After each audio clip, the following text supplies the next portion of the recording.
Sunday, February 16th, it's moving day. And as I upload last week's video, we had some time to kill, so I learned a new variation on cribbage that Shelly taught me, crib board. Shelly's friends, Christy and Audra, joined in as it's a 4-player team game where you take turns laying cards out on a board and then count up the hands and score them on a regular cribbage board. Wait, I have been playing cribbage 40 years and I have never heard of that. So of course I'm all over it. It was so much fun. And this adorable board that Audra made her with the fabric covered board where you lay the cards out gave me an idea for this week's stitch craft. So more on this later, but so much fun. Shelly also turned me on to McMenamin's properties, which are mostly out here in the Pacific Northwest. She knew I'd love them, and gosh, she was right. We went for a quick visit to the Grand Lodge Hotel. Each of their properties was historically something else, and they've turned them into a very special gathering places. Not only a hotel, it has all these restaurants and bars and sitting areas, and they even have a Japanese-style soaking tub that anyone can pay $5 and soak as long as they want that day, even if you're not staying there. That is very good to know as I travel around and live in my trailer. Oh, and look for the blue lights in the hallway and push on the walls. Secret passageways. Reminds me of my fun times at Meow Wolf with Teresa. Miss you, girl. But then Shelly said, I bet anything Kelly is going to take you to their property in Portland, the Kennedy School. I bet she's right. Well, the video's up and it's time to go and visit my good friend Kelly, who was an avid nitty-catter and moved to Portland about 10 years ago. I am so much looking forward to the reunion and seeing Portland. It's my first time here and my only reference is Portlandia, which, in my opinion, is one of the best shows ever created. I am so excited to pull up in front of Kelly's home and see her coming down, and we had the biggest hugs and tears were exchanged. We spent the first day catching up and stitching away for old time's sake. And this little box is the Starry-Eyed Books mini free library, which is also a Pokestop. Uh-oh. I took a year off, but since they're all playing, I guess I'm going to go ahead and get back into it. The next day we went into our local favorite Monticello's Antique Shop and Cafe. It is such a beautiful place where you could find the best old stuff. We loved this little sailboat hanging from the ceiling with its hand-stitched sails. We shopped, had lunch, and then off to the Alberta neighborhood where Kelly used to live. What a fantastic spot. Just upon parking, I can tell I'm going to love this street. We found wonderful shops with oils and potions and herbs and gemstones and tarot cards. The best vending machine I ever saw. And you gotta love a store that sorts their clothing by the astrological birth sign.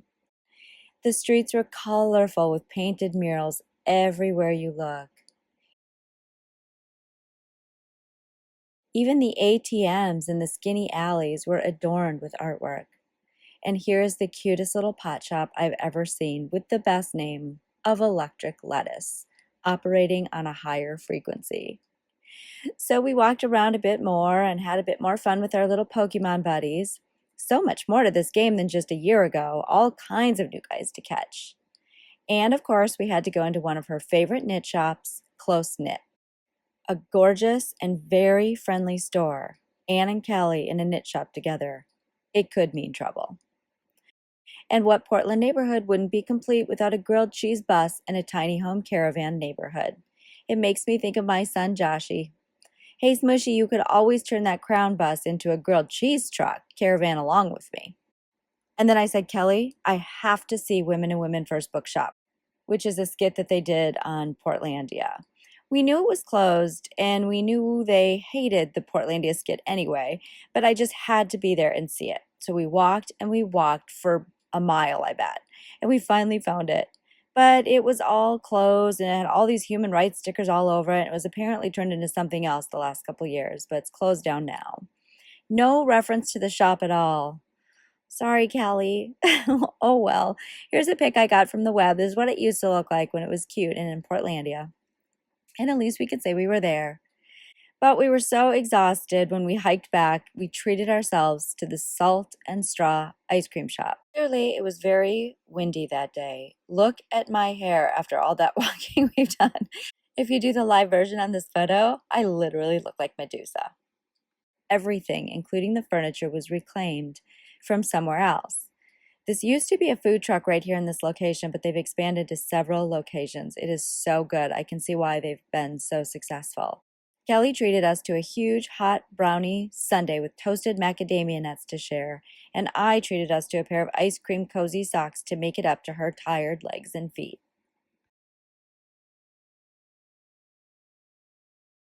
That ice cream sundae gave us the energy to visit the, as predicted, McMenamin Place, the Kennedy School.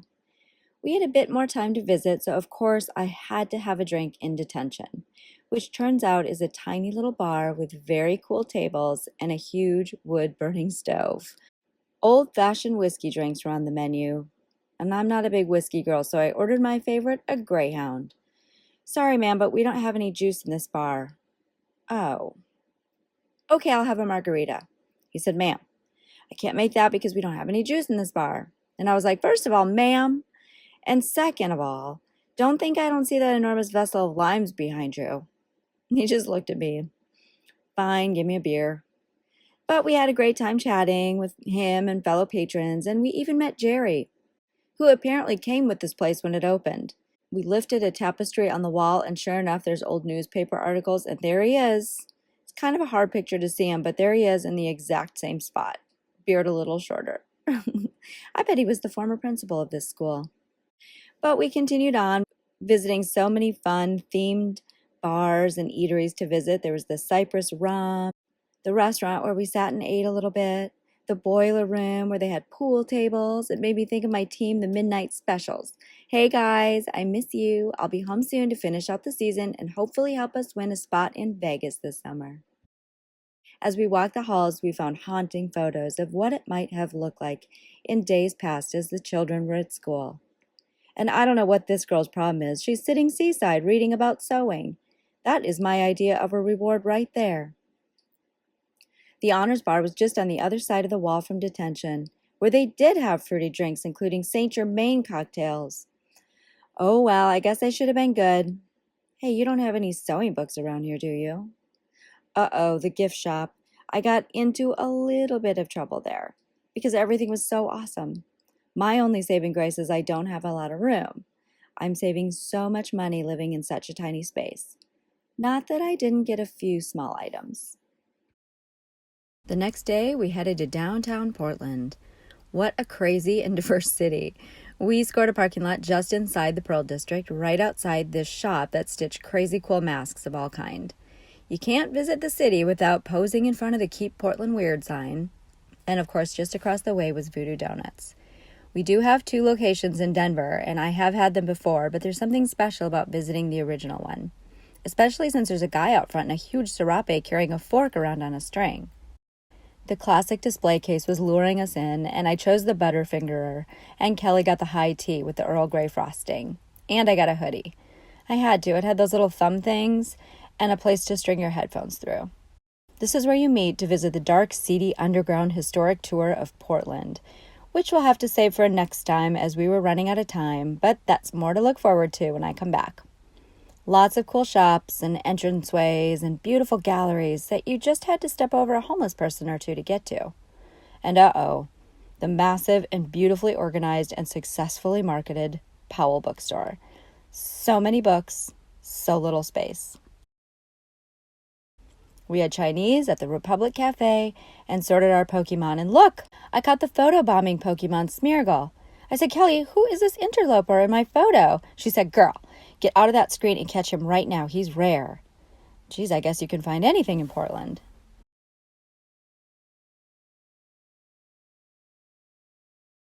But we got to get back home. There's a whole Poke event where you can battle together and catch a legendary. I worked with my new friends, Rochelle and her son Andrew, and a few other locals to catch this guy, Tornadoes. Great fun, you guys. Thanks so much. We played a bit more, and look, there he is again. He must be following me. Oh, Kelly, thanks so much for a wonderful time in Phoenix. Thank you for letting me steal your mama for a couple days. It was really good to meet you too. I'll be back sooner rather than later. There's more to procure here than this little bit of stuff that I'm taking with me this time. Thursday, I headed up over the Columbia River where I drove through Vancouver to get to Woodland, just 40 miles northeast. I get to the Columbia Riverfront RV Park where I am looking forward to spending a few restful days looking out onto the water. I scored an amazing spot. I am more sorry than ever that I didn't pop that kayak on top of my car this time.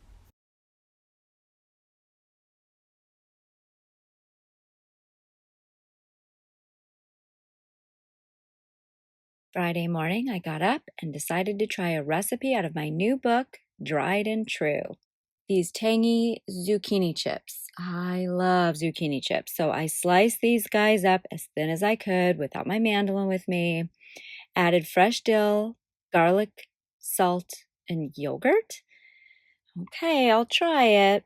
I did discover a yummy treat though with leftovers once my trays were full. I put a plantain chip, a zucchini coated with that mixture, lox, and this barely buzzed cheddar we discovered at the market. The rind of this cheese is coated in coffee, so it's kind of an interesting flavor combo. After that yummy breakfast, I headed out to the beach to find some treasure.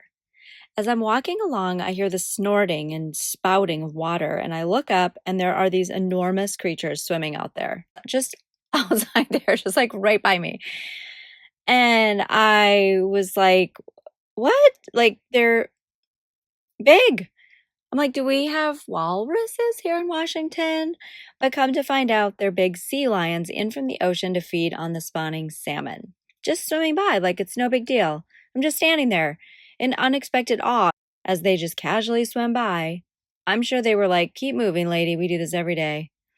Don't mention them to the local fishermen, though. They don't like them one bit.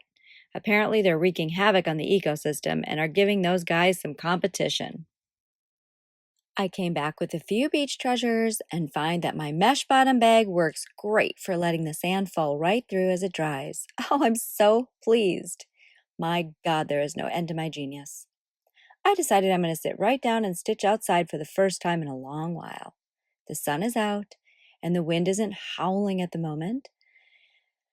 There's something really wonderful about stitching in new or favorite places. It turns that mundane, easy chore like stitching into making art by the seaside, which is pretty awesome. Plus, out here, every time you hear a big machine like noise, it's some type of boat pulling or pushing something big and heavy up and down the river. Is this snow they're hauling from the mountain? That would be so weird. Train cars on the water is something new and different for me.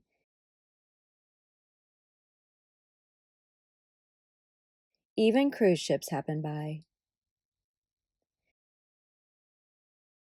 7 hours later, my zucchini chips are done. They are light and crispy and lovely and totally gross. It was that yogurt. But I did learn two things. Dehydrating is an awesome way to get crispy chips, next time with olive oil and a ton of salt. And if you put one on a Dorito chip, it's really so much better. But it's time for bed now. I got a crib board to make, a game to teach, and this video to finish.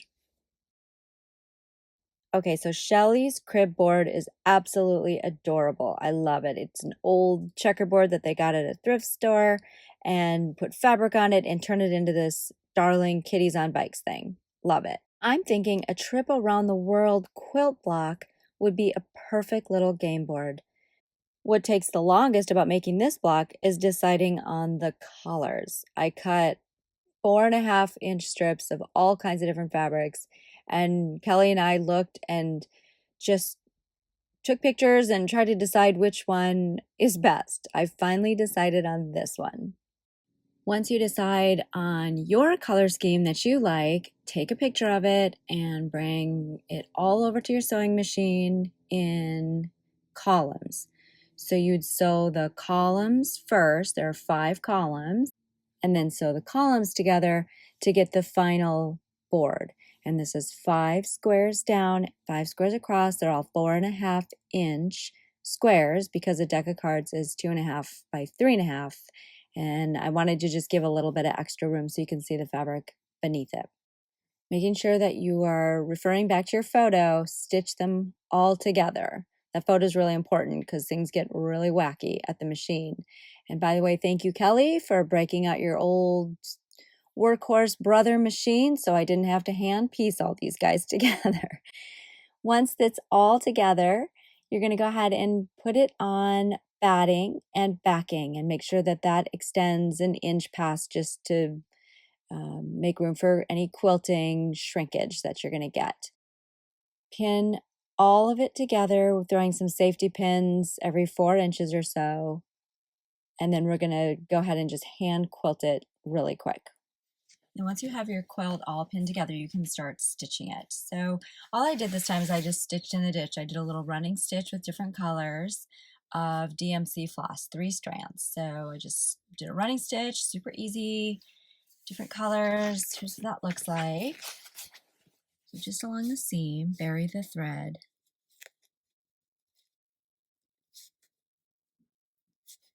And I'm just under the top layer in the batting here, not the back. Just until that thread disappears.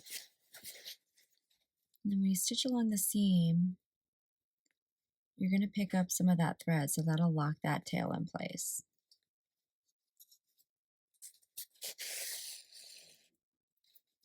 Okay, and just working in like 1/8 of an inch lengths here. Picking up 2 or 3 threads at a time.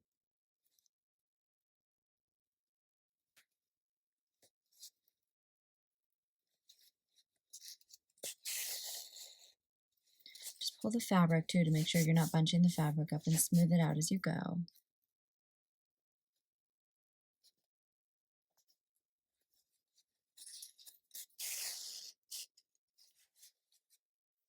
Then when you reach the end, regardless of whether you're in the middle or down here at the edge, push this all the way through to the back and do a tiny little knot here. And I do knot it at the end because I don't want it to pull, I don't want the threads to pull out. And the hope is that the knot is small enough so that when you weave this back in, and remember I'm just through the batting here, not obviously through the front, and you pull it, a lot of times if that knot is small enough, it'll pull through. And if it doesn't, I'm not going to worry about it too much. It'll lay pretty flat. And if that knot happens to come loose, I know that I've got the thread buried behind there, so I'm totally good. So go ahead and stitch. This makes a really good doll quilt, incidentally. Everything when you're traveling has to have 2 uses, at least 2 uses. So when you're done, make sure every seam is stitched all the way to the end here. Go ahead and trim the block to 20.5 inches. So what you'll do on all sides is you'll place a ruler so that the seam farthest over on the right will line up with 4.25 inch on your ruler, because it was a 4.5 inch block, and then of course when you sewed it with a 1/4 inch seam allowance, you've lost a 1/4 inch. And take your rotary cutter and just trim the block, trim the back and the batting and the extra stuff off on all sides. Cut 4 1-inch strips by, like 22 inches so that you can have some room to fold some of the edges under. Okay, and then just take one of the strips, line the raw edges up, pin it in place, and then stitch it up. And here's a little clip on how I do that. And of course, you just do this by machine. I am without a machine now, so I'm going to go ahead and do it by hand. 1/4 of an inch down, and just at the edge, this is the first side. So that means we are going to cover both of these sides. We don't have to fold either any of the ends down. And I'm not really focused on catching the back of it. Just want to make sure that I'm catching the front and the batting. And if I pick up the batting, that's okay, because that's going to get covered.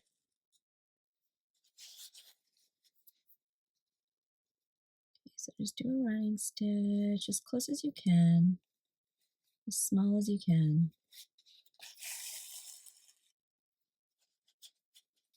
Making sure the raw edges stay matched. Get your pins in.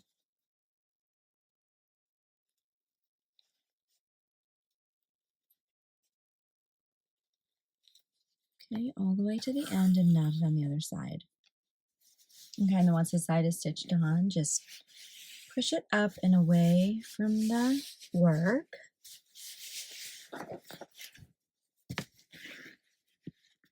Fold down the edge 1/4 inch. And then fold it down again so that you have a folded edge and the raw edges are covered.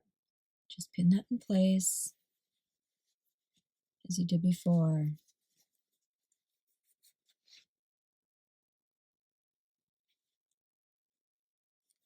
And then applique stitch this down. So knot the end of your thread.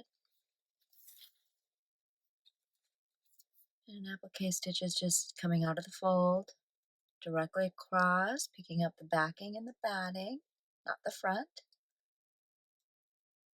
And then where you exit out, you've got about 1/8 inch there, come out the fold. This is how you would sew quilt binding on and turn to applique as well.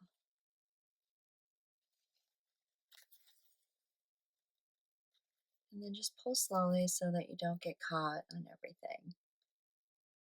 When you go to sew the second binding on, you have to make sure that you fold the next strip under 1/4 inch to the binding that you just sewed and pin that down. And then on the other end of that, it can be a raw edge because the next strip will go onto that one and you'll fold it over just like here to cover the strip that you just did. The only time that you'll need to fold both ends under on the strip is the last strip because you've got to cover both of the raw ends. And then of course when you fold it over, don't forget to stitch the little 1/4 inch seam of the folded part of that strip down and together. Okay, so when you're finished with all of the binding edges, you have a great American Girl quilt, a game pad to play on for really any game. You know, like if you're outside, this would be a really great thing to just like pop in the grass and then you can play cards on it or dice or whatever. But it also makes a great board for the version of cribbage that I learned from Shelly called Crib Board. This is by no means a cribbage tutorial. This is like the upgrades you download online, but it only works if you have the original version. In other words, if you don't know how to play cribbage already, this will be Greek to you. But I do suggest learning the game cribbage. It's one of the best two-person games out there, and it also can be played in 2 teams of 2. So if you play cribbage already, I hope this variation is as intriguing to you as it is to me. It completely eliminates the counting, which feels weird, but it is fun taking turns trying to build the best hands with your teammate while trying to block your opponents by playing defensive cards that won't go in their hands. So you still need the board to score the points. You're going to stitch a button or a bead or something on the top right-hand corner, and that's where you're going to start counting when the building is done. So basically, you play in 2 teams. You sit across from each other. Everybody has their 6 cards. You flip the one up in the middle, and then you set the rest of the cards aside. I know it's hard to see, but that is the 9 of diamonds. So let's say I dealt here. This person with their teammate is trying to build good hands going this way. You count with all 5 cards. And my teammate across from me would be trying to build the best hands this way. So I think if you play cribbage, you're already starting to go, oh, that's crazy, because no matter what card you put here, it could help you, but it could also help them. You know, if they have a good thing going, you may want to put something that doesn't go with their hand this way to block it and then start building this way. But of course, you don't know what your teammate has, so that's kind of crazy. So here's the board all set out. The person to my left goes first. 6 is played next to the 9. The 7 is played on top of the 6 by my partner, because remember, we're counting vertically and our opponents are counting horizontally. Next person puts the 5 out, and I put the ace because I want that 9 ace 5 going. So continuing around, the person on my left will put the 3 because they want to build that 9 6 3 combo. My partner puts another ace, which is great. Now I've got the 9, 2 aces, and a 5. Next person puts her 3 up. Now they've got this 3 6 9 3 going, and I put up a king to block it because I don't want another 6 9 or 3 there. Next round, person on my left puts a 2. My partner puts an ace, so that's a great hand. We got a 5. Playing 5s are tricky because they add up to those 10s, so now we have to be careful where we put those. Okay, and then we just keep going around, putting cards where we think best, you know, trying to build vertically with my teammate and horizontally for our opponents. The board's totally full. The person on my left will begin to count first, and she'll take that very first top row and count it. So you score that on the board. They're green. Then my partner counts the next hand, which is 15 2, 15 4, and a pair of 6. We're yellow, so we score that. Okay, person on my right counts, and they've only got a 15 2 for that round, so we score their green. Okay, then I count the next column going up, and that's a nice big hand. Okay, that one's 15 2, 15 4, and a double run of 16 makes 20. That's a big one. Yellow gets 20. Okay, and you just keep going around until every column and every row are counted, and then you'll score the board, and it'll look something like this. And then I told Shelly that I would try to figure out a way to play 2 players. So here is my idea for this, Shelly. So when you first start up the board, you play not across from each other, but side by side, and set the board up like this so that every other space is covered with a face down card except for the center card, which would be face up. And then you would take turns playing cards, still counting horizontally and vertically, just like before. But every time you place a card, then you would flip one up, the one that's already on the board. And then just keep going back and forth, taking turns, playing a card and flipping a card over. And then once everything is flipped over and filled in, then count them like normal. And I'm thinking you can do 2 variations, one where you flip any card you want, or another variation is anytime you place a card, you have to flip a card that is adjacent to it. I kind of played with it a little bit, and I think it might be kind of fun. So definitely let me know when I'm back in Forest Grove. We will play this for sure. And I love the idea of having this little quilted board, as I can put my little 29 and my little special hologram bird cards in there, wrap it all up in a bundle and put a little bow on it. And here is my new favorite game. Thank you so much, Shelly, for teaching me that. Thanks again, Kelly, for an awesome week. And I got to fill in 2 more states on my United States traveling map. So yay, I will work on stitching those down this week and enjoy the rest of my time here. I've got a few more days here in Washington, and then I'm going to head back down south to Canyonville for 7 Feathers Casino RV Park as I make my way to Reno for the big national cribbage tournament. Thanks as always for watching. I love having you ride along with me. I'm working on a project for next week's video that has to do with the TV that I hardly ever use that's hanging in my Airstream. So stay tuned for that. Have a wonderful week, and we'll see you next time.